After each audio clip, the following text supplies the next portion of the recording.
we made it. Oh, they shouldn't be able to find us now. Wait! Stand down, Dia!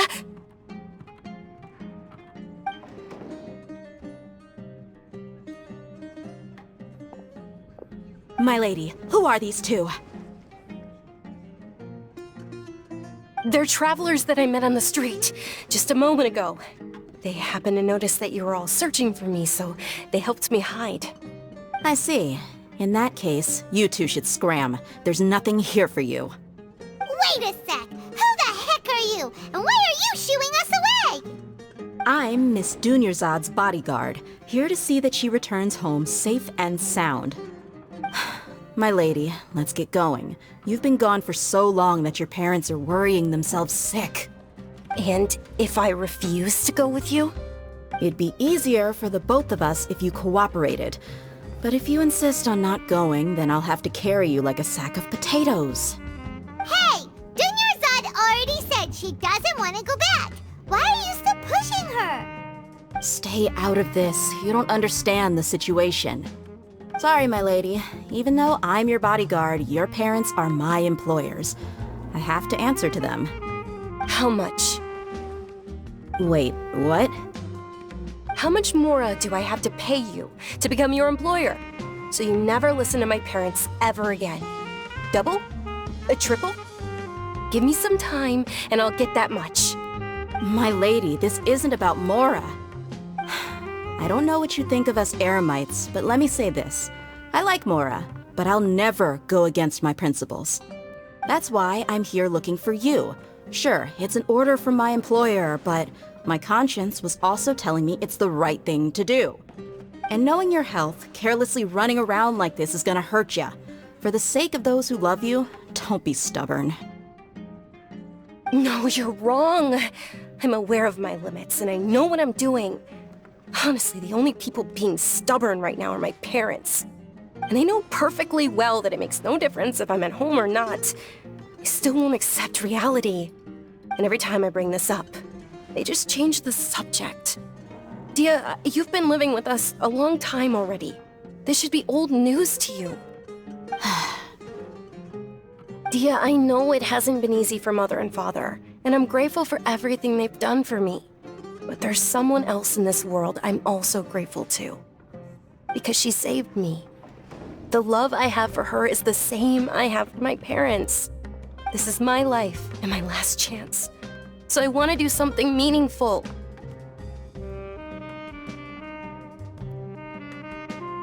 My lady, are you sure what you're doing now is meaningful? Yes, I'm sure. At least, it is to me. Fine, I won't ask you to return home anymore. But let me make something very clear. I'm only doing this because I respect your determination, not because I agree with you. Thank you, Dia. Sorry for being so rude just now. My nerves were acting up. And I even brought up your payment in such an offensive way. Don't worry about it, my lady. I did say that I like Mora. Besides, that's our next topic of conversation. Today's little excursion caused such a ruckus that every single bodyguard at the estate was deployed.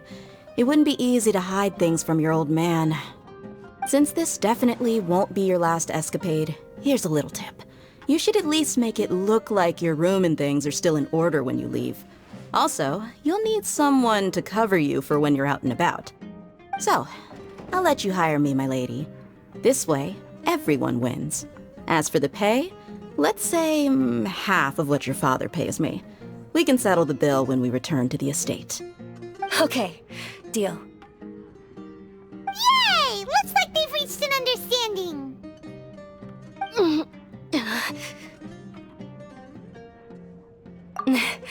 I'm fine, really. I just feel a little tired now that things have calmed down. My lady, stop trying to look tough. We're already in a tavern, so let's rest up and grab some grub. I'm sorry for worrying you two. If you don't mind, I'd like for you to join us. Sure! After you rest up, we want to hear more about Lesser Lord Kusanali.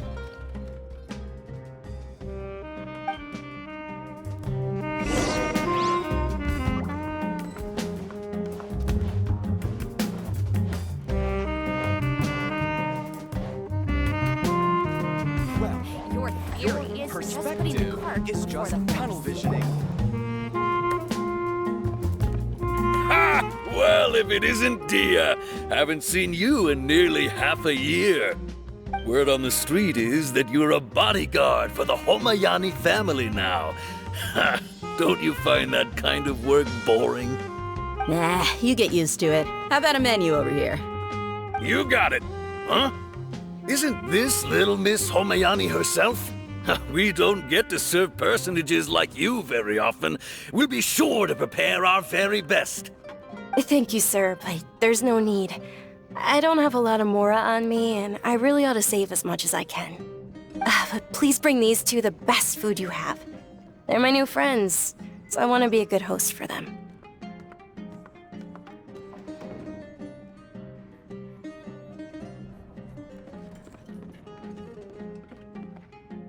Wait, we're paying for ourselves now?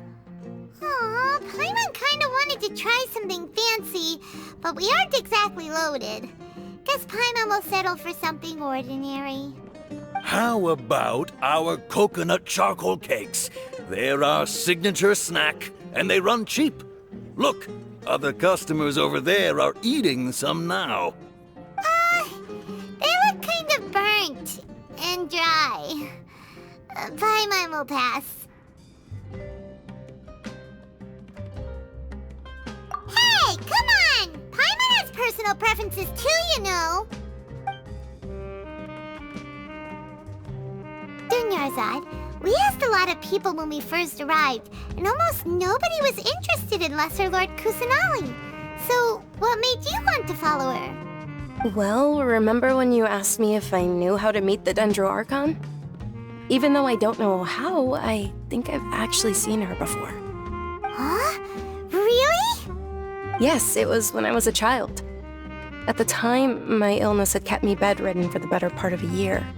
I was stuck inside and couldn't make any friends, and my parents did their best to find treatments for me.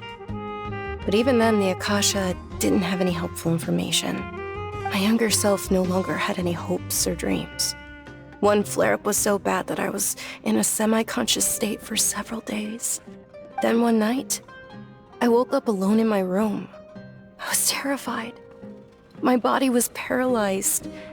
Even if I cried, there was no sound. At that moment, an ethereal voice spoke in my mind. Dunyarzad, don't be scared. You don't have to cry. Dunyarzad, don't be scared. You don't have to cry. Who are you? How do you know my name? How do I explain this? You might not be able to understand, but actually, I know everything about you. Really? Of course. I know that you're scared of thunder, that you hate taking medicine every morning, and that you love counting the petals on your mom's skirt. Wow, you really do know everything. Dunyarzad, is there anything you want? What? Not really. I can't go anywhere or do anything. Huh? But aren't you a child? All children have wishes. Tell me what you want, and maybe I can make it happen. But, can you make my illness go away? Oh. I'm sorry. But I'm not powerful enough to do that right now. Then, can you be my friend? After that, the voice said, "Okay, I'll be your friend."